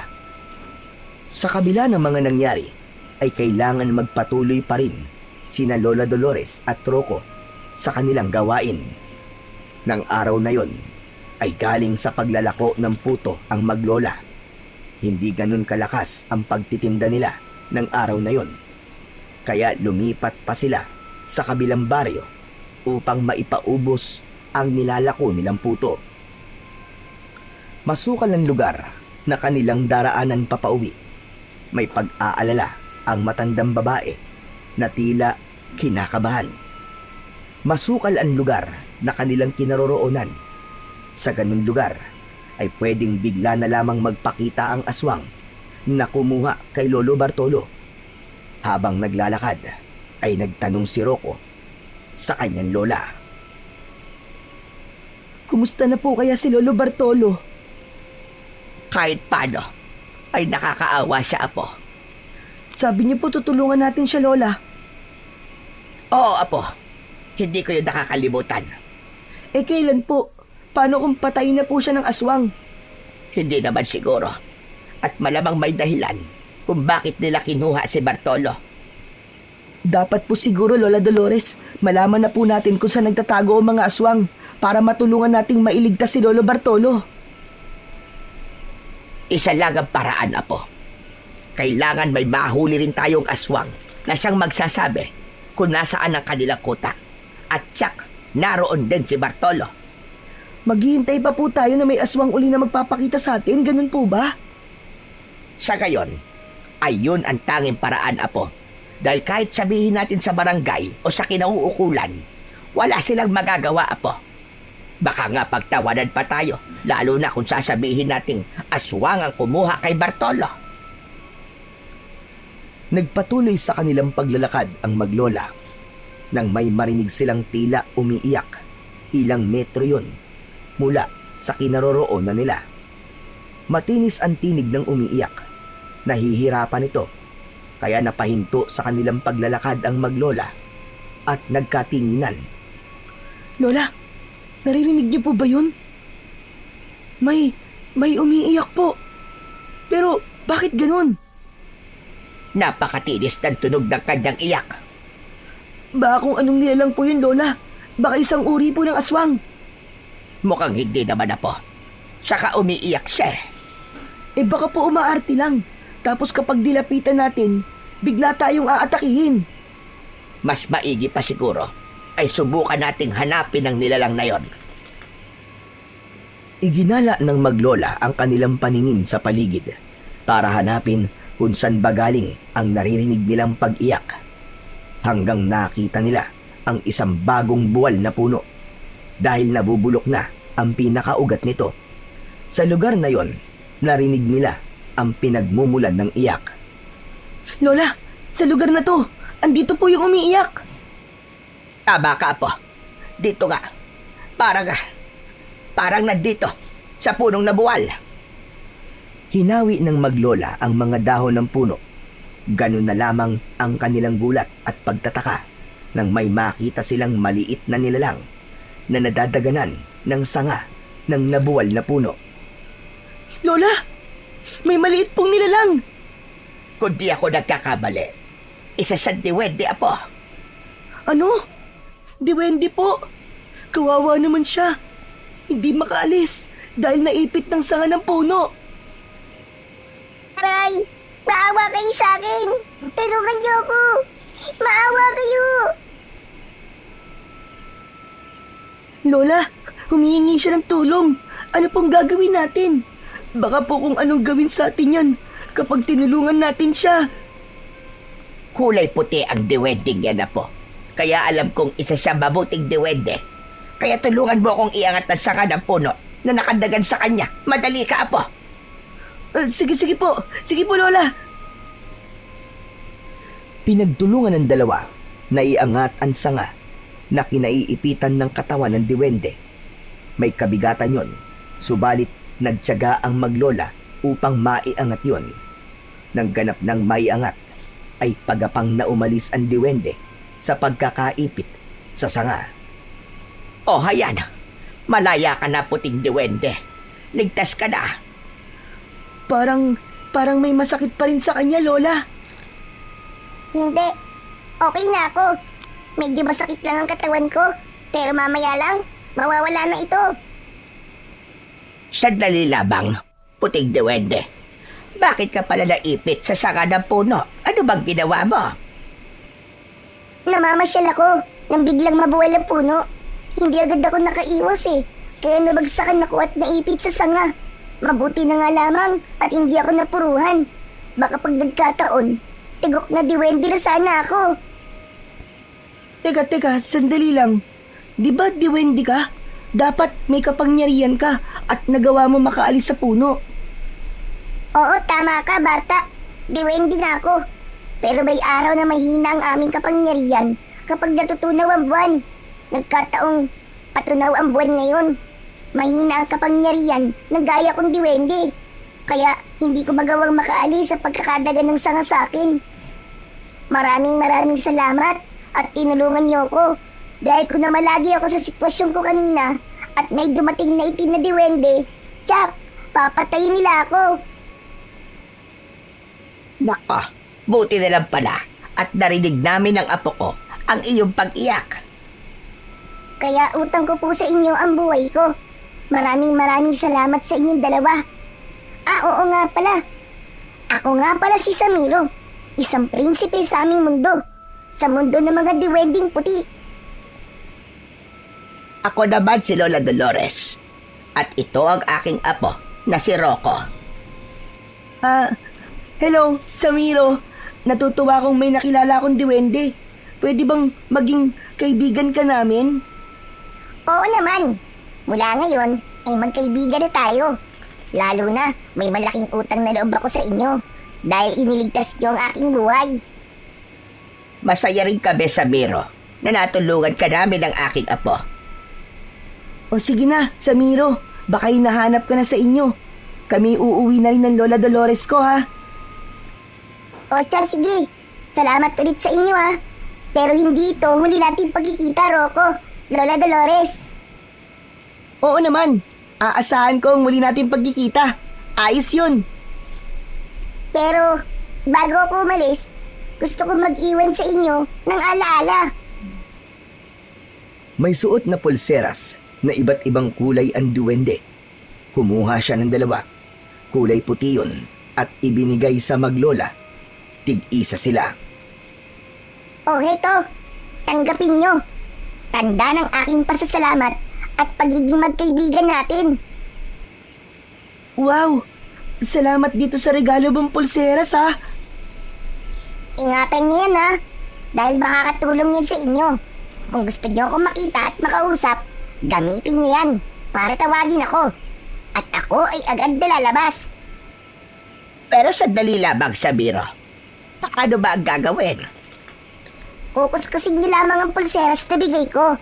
At darating kagad ako, Lola Dolores. Yun na ang huling sinabi ni Samiro at lumakad na ito papalayo. Saka bigla na lamang naglaho. Hala! Bigla na lamang siya nawala, Lola Dolores. Tingnan mo nga naman. Biglang-bigla ay magkakaroon tayo ng isang kaibigang diwende. Lola, paano po to? Anong gagawin natin dito sa bigay niyong pulseras? Ang liit-liit po nito. Hindi naman kasya sa braso ko, tapos sa daliri ko naman po maluwag. Pero kailangang itago natin ito, Apo, para hindi mawala. Sa kasabi ni Samiro, ay makakatulong daw ito sa atin. Hawak-hawak nila ang pulseras nang makita nila ang bigla nitong pagkislap. Lola Dolores, ano nangyayari po sa pulseras? Hindi ko rin alam, Apo, kung bakit ito kumikislap. Habang nasa palad nila ang maliit na pulseras ng duwende, ay unti-unti itong lumaki. Sapat na laki upang magkasya sa kanilang mga braso. Wow! Ang astig, Lola! Lumaki po ang pulseras na bigay ni Samiro. Kasyang-kasya na sa mga braso natin. Kaya naman, isinuot na nila sa kanilang braso ang pulseras na bigay ng puting diwende na si Samiro. Nawala na rin ang pagkislap noon. Ayos na to, Lola. Hindi na to mahuhulog sa braso natin. Kaya nga, Apo. O siya, sige, halika na. Umuwi na tayo. Marami pa tayong dapat gawin. Nagpatuloy na sa paglalakad ang dalawa upang umuwi na sa kanila. May galak sila sa kanilang puso dahil sa sinabi ng diwende na kanilang naging kaibigan. Ang ibinigay na pulseras ay makakatulong daw sa kanila. Kung sa paanong paraan, ay yun ang ibig madiskubre ni Lola Dolores. Samantala, alamin natin ang kinaroroonan ni Lolo Bartolo at ang kalagayan nito. Maawa kayo! Ano bang kailangan nyo sa akin? Bakit nyo ko ipinadukot? Hindi ikaw ang pinapadukot ko sa mga alagad ko, tanda. Hindi pala ako bakit ako narito sa lunggan yung mga aswang kayo? Pumalpak ang alagad kong inutusan. Pumapalpak din pala mga aswang na kagaya nyo. Natural, kahit aswang, hindi pa rin perpekto. Mahinang klase pala kayo mga aswang kung ganon. Hoy, ikaw tanda. Huwag mo kaming maliitin. Baka may paglagyan ka. Ikaw naman, high blood ka naman masyado. Teka, kung hindi ako dapat nadukutin ang alagad mo, sino pala? Dapat, isang babaeng gurang ang dudukutin niya. Sino? Si Dolores, ang iniirog ko. Bakit? May relasyon ba kayo? Wala pa, pero malapit na. Kaya lamang, dahil sa kapalpakan ng alagad mo, naun siya mituloy yung panliligaw ko sa kanya. Pasensya na. Naging OA yung mga alagad ko. Nasira tuloy ang pagiging love team yung dalawa. Pero teka lang, magkaintindihan nga tayo. Bakit gusto niyo bang dukutin si Dolores ko?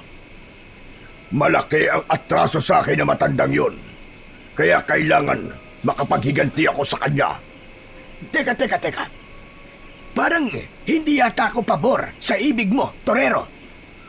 Anong Torerong sinasabi mo? Romero ang pangalan ko, hindi Torero, ugo. Sorry na kagad. Katunog kasi. Pero sandali lang. Kung pinagpaplanuhan nyo nang hindi maganda si Dolores ko, ako makakalaban nyo. Dadaan muna kayo sa ibabaw ng aking bangkay. Aba, ang yabang mo rin ano, tanda. Ang kapal ng mukha mo't sabihin yan. Bakit, tanda? Sa palagay mo ba, may magagawa ka? Hoy! Hindi mo kilala tong kaharap mo, Romero! Bakit? Sino ka ba? Ako si Bartolo. Yun ang pangalan ko. Wala akong pakialam sa pangalan mo. Pero ano bang ipinagyayabang mo? Kaya mo ba ang aswang na kagaya ko? Bakit ko sasagutin ang tanong mo na yan? Ako na ang nakakalam nun. Parang gusto mong subukan ang kapangyarihan ng aswang na kagaya ko. Dapat nga, magpasalamat ka dahil buhay ka pa hanggang ngayon. Pero dahil sa kahambugan mo, mas tama sigurong tapusin na lang kita. Yun ba ang ibig mong mangyari? Tumahimik na lamang si Lolo Bartolo. Nag-aalala rin siya na baka tapusin na siya ng aswang, pero umaasa siya na papalayain, lalo na kung nagkamali lang ang pagdukot sa kanya. Sa lugar ng maglola, tapos na silang maghapunan.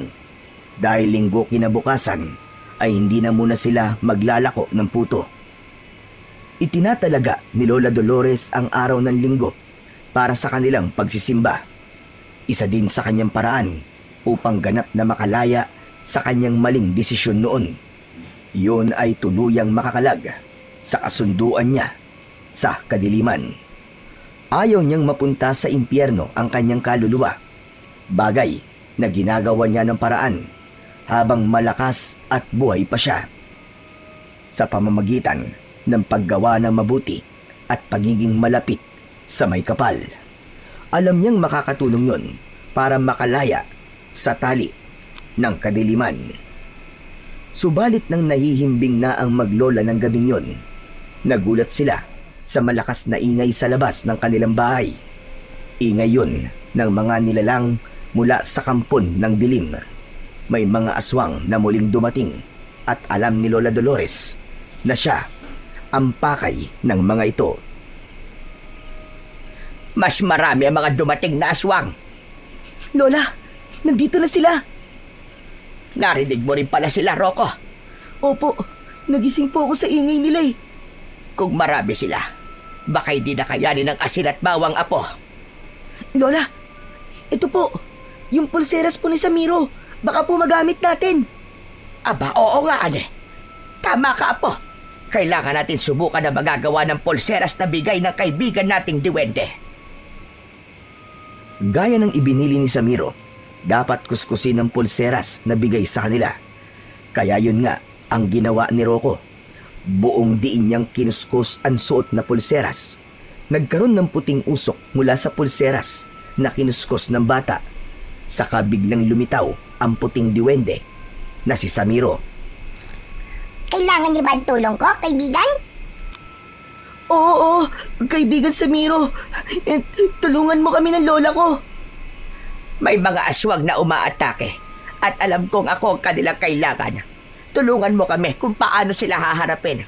Saka dinukot din nila ang kaibigan naming si Bartolo. Oo nga, Samiro. Gusto kong tulungan mo kami para makuha sa kanila si Lolo Bartolo. Please, tulungan mo kami. Huwag kayong mag-alala. Andito na ako. Gagawin ko ang lahat para tulungan kayo. Diyos ko, maraming salamat sa iyo, Samiro. Huwag ka muna magpasalamat, Lola Dolores. Dahil wala pa naman akong ginagawa. Pero Samiro, kaibigan Duwende, alam kong hindi mo kami pababayaan. Oo naman. Ang mga aswang ay kakampi ng mga itim na diwende na kalaban din namin. Kaya kayang-kaya natin yan. Maniwala kayo. Sumenya si Samiro. Ipinikit ang dalawang daliri.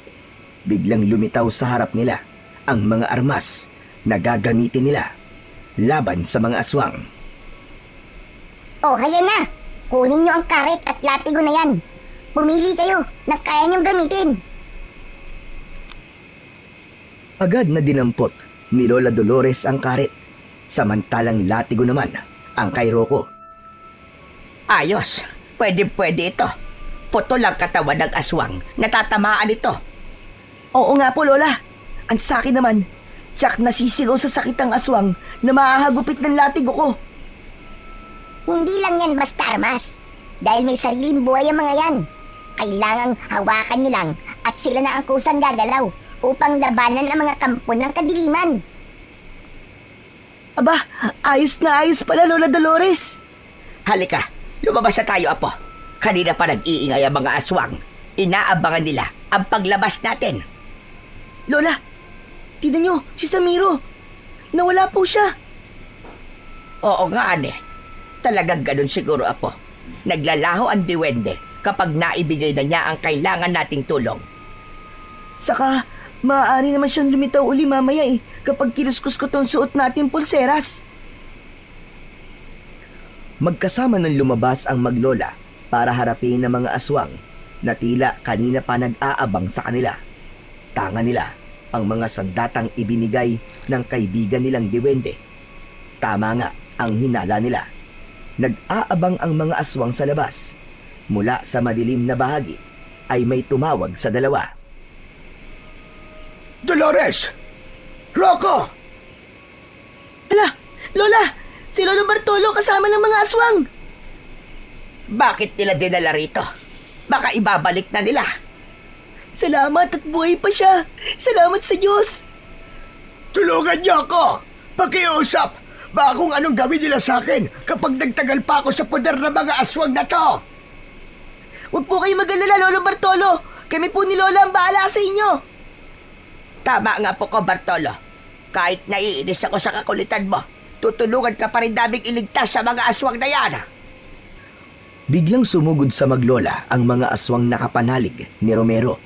Mga inutusan niya ang mga aswang nakalaban ngayon ni na Lola Dolores upang kunin ang matandang babae. Kaya lamang, hindi yun ganun kadali dahil handa silang harapin ng maglola. Akala yata ng mga aswang na yan ay natatakot tayo sa kanila, Lola. Tikman nyo ang bagsik ng hagupit ng aking latigo. Pinaikot-ikot at iwinasiwas ni Rocco ang kanyang hawak na latigo sa ere. Umuugong pa yon at lumilikha ng ingay. Tama ang sinabi ng diwending si Samiro. Tila nagkakaroon ng sariling buhay ang armas na ipinagamit nito sa maglola. Sa bawat hagupit ni Rocco ng latigo sa kalabang aswang ay napapahiyaw ang bawat tamaan nito. Lumalahid at nag-iiwan ng marka sa katawan ng mga aswang. Nagsimula na ring harapin ni Lola Dolores ang mga aswang gamit naman ang karit niya. May kahinaan ng kumilos si Lola Dolores dahil sa kanyang edad. Kaya lamang, gaya ng sinabi ng duwende, nagkakaroon ng sariling buhay ang armas. Kaya umaayon na lamang ang matandang babae sa galaw ng karit. Tila nagsasayaw lang siya habang ang hawak niyang karit ang mismong kumikilos para harapin ang mga kalabang aswang. Nagpatuloy naman sa paghagupit si Rocco. Subalit habang hinahagupit niya ang aswang gamit ang latigo, ay nakita niya na nagkaroon ito ng pagbabago. Napanganga sa pagtataka si Rocco dahil ang hawak niyang latigo ay biglang naging kulay pula. Tila isang bakal na nababad sa apoy. Nagbabaga ang latigo at tanging ang hawakan lang ang hindi. Kaya nahahawakan pa rin yun ni Rocco. Sige, ngayon, lumapit kayo sa akin mga aswang. Tignan ko kung ano mangyayari sa inyo sa sandaling dumikit sa katawan nyo ang aking nagbabagang latigo. Tila hindi naman natakot ang mga aswang. Hindi pa rin sila huminto sa pag-atake kay Rocco. Kaya kitang-kita ng bata kung paano umatungal ang mga aswang na yon nang madikitan ng latigo at nasunog ang balat ng mga halimaw. Samantala, mas bumilis naman ang paggalaw ng karit na hawak ni Lola Dolores. Dahil sa bilis nito ay nahirapan na ang matandang sabayan ang galaw ng armas. Kaya sa hindi inaasahang pangyayari, biglang kumawala ang karit sa pagkakahawak ng matandang babae. Ako po, nalintikan na ang karit. Umalpas sa pagkakahawak ko. Kaya lang, kitang-kita ni Lola Dolores na hindi naman bumagsak sa lupa ang karit, kundi nagpaikot-ikot ito sa ere. May sariling galaw at pag-iisip. Tila bumirang ang karit na mabilis na umikot sa ere patungo sa katawan ng aswang na kanyang target. Putol ang bahagi ng katawan ng aswang nang tinamaan ng karet. Pagkatapos mapatay ng umiikot na karet ang aswang, ay nagpasirko-sirko ito sa ere patungo sa kinaroroonan ni Lola Dolores. Nang malapit na ito sa matanda, ay biglang huminto ang pag-ikot sa kanyang harapan. Sa kayon hinawakan ni Lola Dolores. Nagmistulang bumerang nga ang karet na kusang bumabalik sa matandang babae. Mangilang-ngilang aswang na lamang ang natitira dahil isa-isa na itong nagagapi ni na Lola Dolores at Rocco. Lumapit ang maglola sa kinaroroonan ni Lolo Bartolo na hawak ng dalawang aswang. Tulungan niyo ako! Dolores! Rocco! Huwag ka mag-alala, Lolo Bartolo. Tutulungan ka ng hawak kong latigo. Iwinasiwas muli ni Rocco ang latigo upang patamaan sa kanilang mga mata ang dalawang aswang na humahawak sa magkabila ang braso ni Lolo Bartolo. Tinamaan ang mga mata ng halimaw, kaya sa hapding naramdaman ay nabitiwan nila si Lolo Bartolo. Nagmamadali namang lumapit ang matandang lalaki sa maglola. Lolo Bartolo, ligtas na po kayo. Hoy, ikaw, Bartolo. Wala na kaming utang na loob sa'yo, ha? Pwitsa tayo. Nailigtas ka na rin dami ng apo ko. Hindi kumibo si Lolo Bartolo. Nanatiling tahimik lamang ito. Lola, wala na mga aswang. Natakot na at tumatras sila. Bumalik na tayo sa loob ng bahay. Halika na. Subalit nang lumakad na ang maglola upang pumasok ng bahay, ay hindi sumunod sa kanila si Lolo Bartolo. Nakatayo lang ito at nakatingin sa kanila. Lolo Bartolo, ano ba pong ginagawa niyo dyan? Tara na po. Doon po muna tayo sa loob ng bahay. Aba, mukhang nag-iinerte pa yata ang isang ito. Ayaw yatang pumasok sa loob ng bahay natin. E di iwan na lang natin. Baka mas gusto niyang mamalagi dito sa labas. Kaya bahala sa dyan. Tara na. Nang makahakbang na ng papasok ng bahay ang maglola, ay biglang umungol si Lolo Bartolo. Kasunod nun ay ang pagbabago ng kanyang anyo. Naging isang nakakatakot na aswang, isang halimaw na nais silang atakihin. Biglang sinunggaban ng halimaw si Rocco. Walang hiya ka. Hindi ka pala si Bartolo. Isa ka palang aswang. Nagpanggap kang si Bartolo. Niloko niyo tayo, Lola. Naisahan tayo. May bit na hinawakan ni Lola Dolores ang armas na karit at inundaya ng aswang na nasa kanilang harapan. Nasugatan yon ng matandang babae. Dahil sa sakit na nararamdaman, ay nagtangka naman itong tumakas. Subalit ilang hakbang pa lamang papalayo, ay pinagana naman ni Rocco ang kanyang armas na latigo, kaya pumulupot ang latigo sa braso ng aswang. Hindi nakalayo ang halimaw hanggang sa humigpit ang latigo sa katawan ng aswang. Napasigaw ito ng malakas hanggang ang paghigpit ng latigo ay nagpatuloy. Higpit na humati sa katawan ng aswang. Tumilamsik pa ang dugo nito at ang kalahati ng katawan ay bumagsak sa lupa. Wala nang buhay ang aswang nang tigilan ng latigo. Nagkatinginan na lamang ang maglola sa mga nangyari. Nakakagulat yun. Hindi pa rin sila makapaniwala na nagawa nilang dalawa ang ganung bagay. Alam nila na dahil yun sa tulong ng diwending puti na si Samiro. Hindi pala totoong si Lolo Bartolo ang kausap natin kanina, Lola. Taba ka. Isang aswang na may kakayahang mangopya ng itsura ng ibang tao. Buti na lang po. Talagang maaasahan ang armas na binigay sa atin ni Samiro. Kung di si Bartolo yon, ibig sabihin, hawak pa rin ng mga aswang na yon ang totoong si Bartolo. Ganun na nga po, Lola Dolores. Kaya kailangan pa rin tayong makarating sa kinaroroonan ni Lolo Bartolo para mailigtas na po natin siya. Kaya lang, paano? Hindi na yon problema, Rocco. Teka, may naisip na po kayong paraan, Lola Dolores? Si Samiro, alam kong lahat ay magagawa niya. Yun din ang pangako niya sa atin. Tawagin lang natin siya kapag kailangan natin ng tulong. Oo nga po, Lola Dolores. Siya po ang makakatulong sa atin.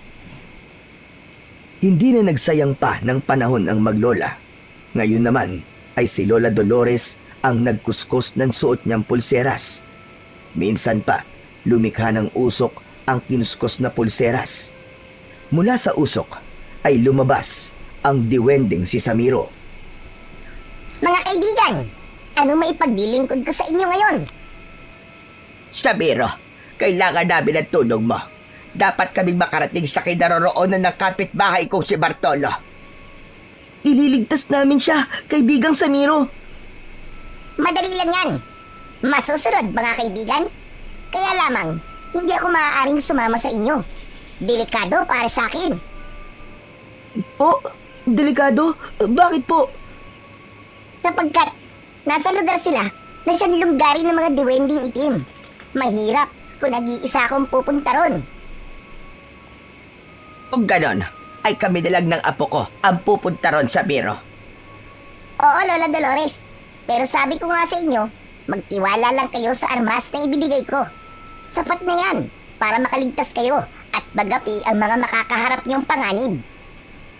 Sa naging kondisyon ng diwending si Samiro, ay wala nang magagawa ang maglola. Hindi naman nila maaaring ilagay sa peligro ang kaligtasan ng diwende. Kaya sila na lang ng kanyang apo ang patutungo sa kinaroroonan ni Bartolo. O ano, nakahanda na ba kayo mga kaibigan? Sa isang pitik ng aking daliri ay dadalig kayo roon ng aking kapangyarihan. Okay na, kaibigan Samiro. Ready na kami ng lola ko. Sige na, Samiro. Dalhin mo na kami sa lugar na kinaroroonan ni Bartolo.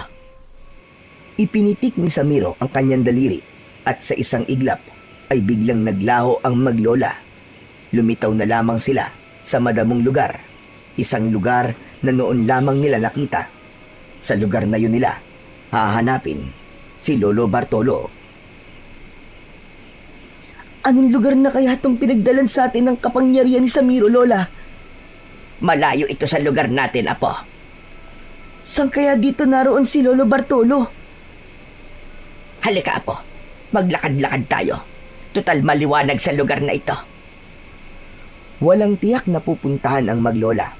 Habang naglalakad sila, ay may naramdaman silang tila nakamasid sa kanila. Kaya lamang, kapag iginagala ang paningin, ay wala silang nakikita. Subalit, nararamdaman nilang may iba pang nilalang sa kanilang kinaroroonan.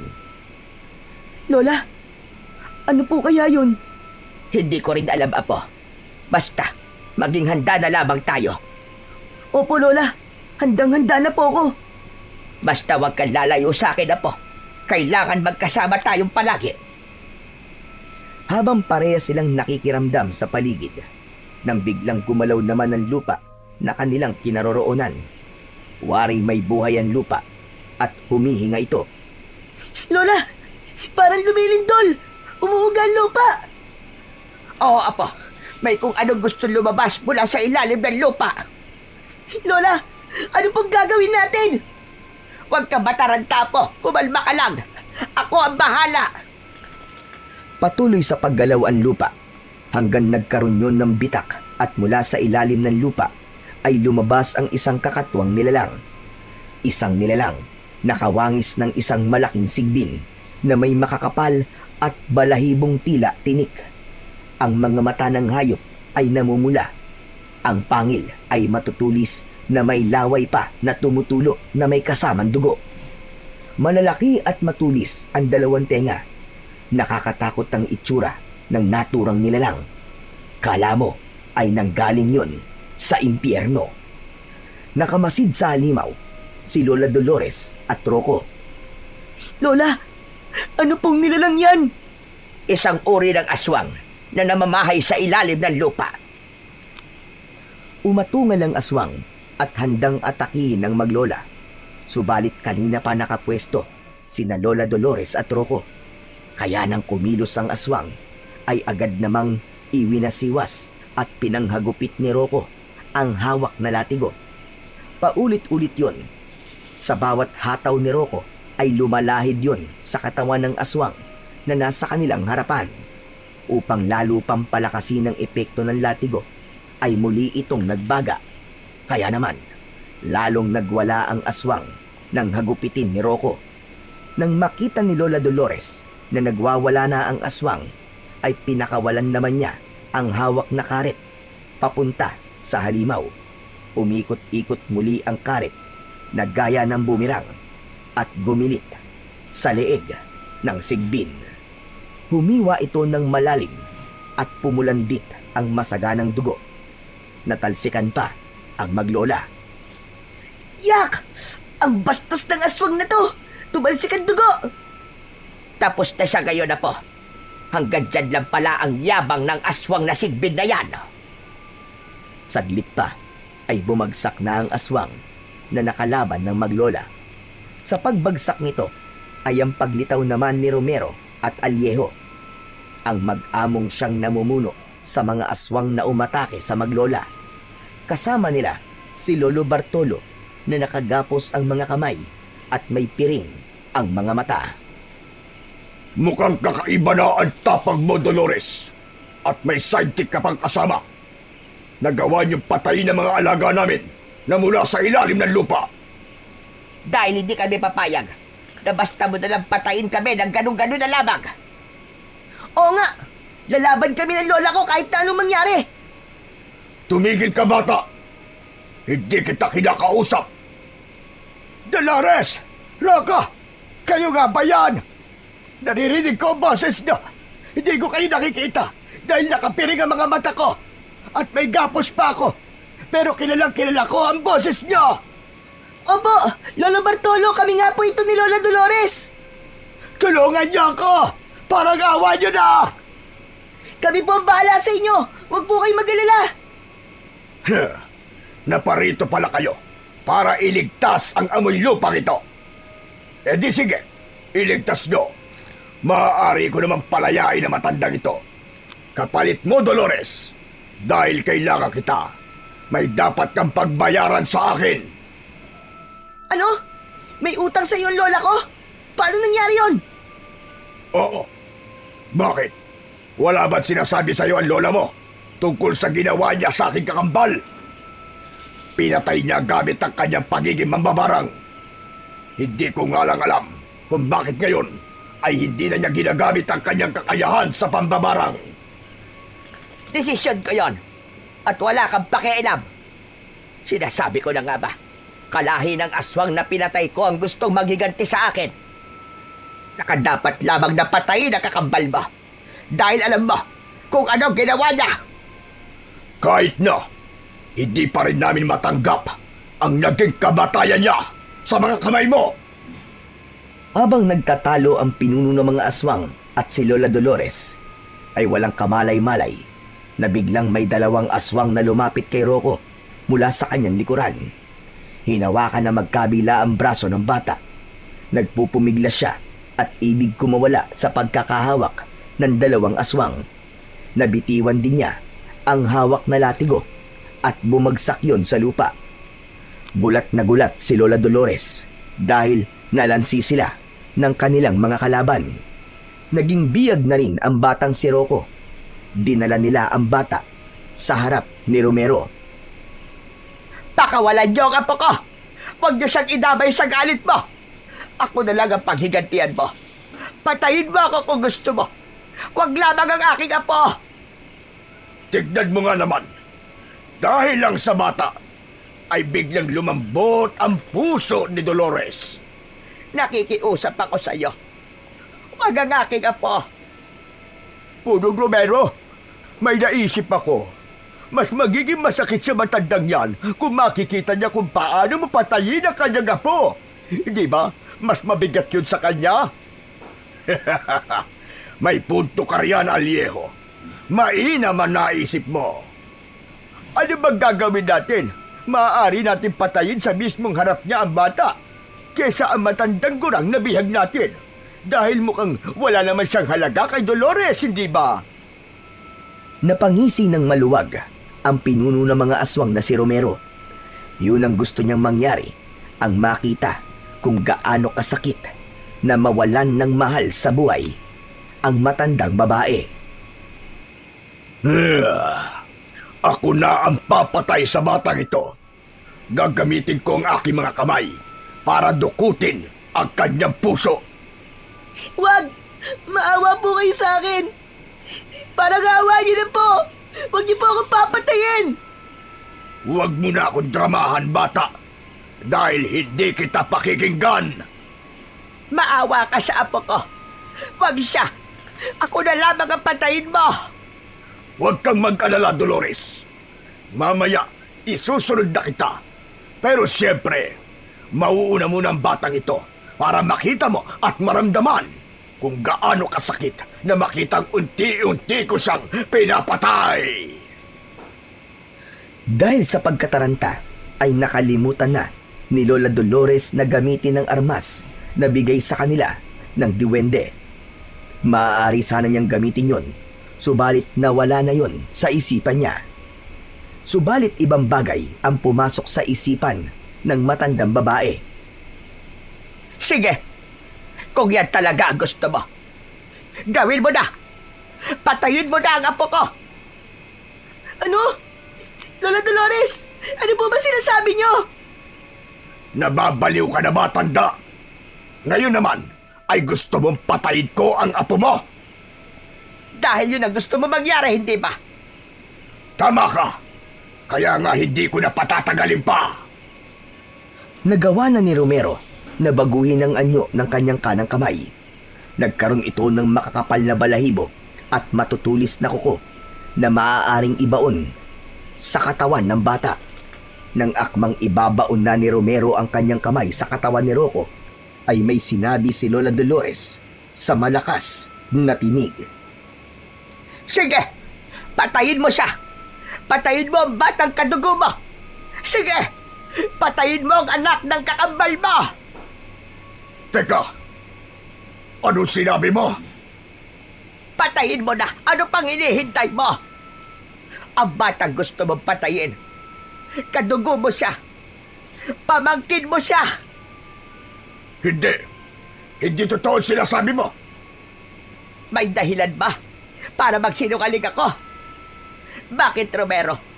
Hindi mo ba naaamoy? Nakadugo mo ang apo ko. Napasinghot-singhot si Romero sa muka ni Rocco. Saka biglang iniurong ang kamay na dapat ay ibabaon sa dibdib ng bata. Pinakawalan niya ito. Tumakbo naman ang bata papalapit sa kanyang Lola Dolores. Tumalikod si Romero. Tila nahihirapang tanggapin ang nalaman dahil siya mismo ang papatay sa anak ng kanyang kakambal.